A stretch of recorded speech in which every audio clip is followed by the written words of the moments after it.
Protekle nedelje u svečanoj sali Skupštine opštine Zemun predstavljen je projekat Masovna, preventivna, stručna, kreativna, interaktivna, saobraćajna edukacija i vaspitavanje velike armije svih oko 12.500 učenika trećeg razreda i njihovih oko 500 učitelja u 10 centralnih gradskih opština grada Beograda. Ovaj važan, masovni, preventivni, saobraćajno-edukativni projekat je kompletno finansirao grad Beograd, Gradska uprava grada Beograda, Sekretarijat za saobraćaj po programu unapređenja bezbednosti saobraćaja u Beogradu, koji je predložen od strane Saveta za bezbednost saobraćaja. U narednom periodu u osnovnim školama u Beogradu realizovaće ga Automoto Savez Beograda. Grad Beograd je ovaj projekat prepoznao, osetio i razumeo kao potreban, važan, koristan i značajan za armiju učenika trećeg razreda i njihove učitelje. Jedan od važnih razloga za njegovo realizovanje je što u zvaničnim školskim programima i nastavnim planovima izostavljena i ne tretira se planska, sistemska, organizovana i stručna masovna saobraćajna edukacija učenika. U skladu sa tim, u školama ne postoji ni adekvatna stručna saobraćajno-edukativna literatura ni za učitelje, ni za učenike. Gospodin Željko Ćujić je izvršni direktor Automoto Saveza Beograda, koji je i određen da neposredno sprovede ovu akciju. Gospodine Ćujiću, gde ćete prvo krenuti na terenu, koliko škola na teritoriji Beograda se ona sprovodi? Ovo je akcija, moram samo izvati ovaj projekat sa našom namerom i željom da preraste u jednu veliku saobraćajnu edukativnu misiju u Beogradu. U svih 10 centralnih opština grada Beograda, gde je saobraćaj najintenzivniji, gde ima najviše dece, gde su široki bulevari,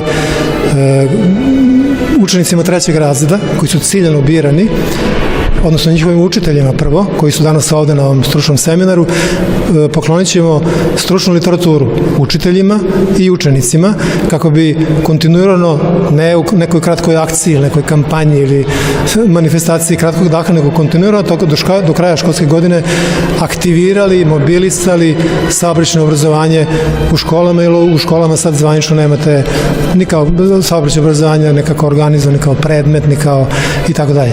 Znači, tek kad mi izvršimo tu distribuciju, tek onda počinje ovaj veliki projekat u Beogradu. Kao što je ovaj ovde u Zemunu, tako će biti u svakoj od ovih opština. Učenici trećeg razreda su ciljano odabrani radi činjenice da se u ovom uzrastu po prvi put kao pešaci na putu od kuće do škole potpuno samostalno kreću bez pratnje odraslih, a saobraćajno su needukovani. Prelazeći svakodnevno kolovoz, tu najrizičniju radnju u saobraćaju za njih, deca ovog uzrasta ponekad moraju u trenutku da donose veoma važne odluke, potpuno ravnopravne odlukama odraslih osoba. Gospodin Nenad Vranjevac je predsednik Skupštine Zemuna. Gospodin Vranjevac, vi ste jedna od centralnih opština koja je prihvatila ovaj projekat oberučke, da tako kažem. Evo, domaćin ste čak i ovog prvog seminara ovde. Recite nam na koji ćete način krenuti u sprovođenje ove zanimljive akcije? Vidite ovako, mi smo prvenstveno domaćin početka realizacije projekta koji realizuje Automoto Savez Beograda sredstvima Sekretarijata za saobraćaj grada Beograda. Tema ovog projekta su edukacija učitelja i učenika trećeg razreda osnovnih škola. Mi smo tu da im budemo podrška, logistička podrška svakako, a nezavisno od ovog projekta naš Savet za bezbednost saobraćaja realizuje svoj program za unapređenje bezbednosti saobraćaja na putevima, nizom promotivnih i preventivnih aktivnosti posvećenim najmlađim učesnicima u saobraćaju. Mi pratimo dosta bezbednost dece u saobraćaju, nije nam prvi put da smo u jednoj ustanovi koja se nalazi na teritoriji Zemuna. Pretpostavljam da je to jedna u nizu akcija koje inače sprovodite. Jeste, svakako i prethodnih godina smo od organizacije smotrišta znaš o saobraćaju i od različitih predavanja različitim ciljnim grupama usmereni. Jednostavno u kontinuitetu godinama unazad se trudimo da podignemo nivo bezbednosti svih učesnika u saobraćaju. Svakako nam je značajno što je grad Beograd prepoznao ovu temu i opredelio sredstva koje se inače ubiraju od novčanih kazni, zapravo procenat sredstava od naplaćenih novčanih kazni sa teritorije lokalne samouprave koji se sliva ka njima.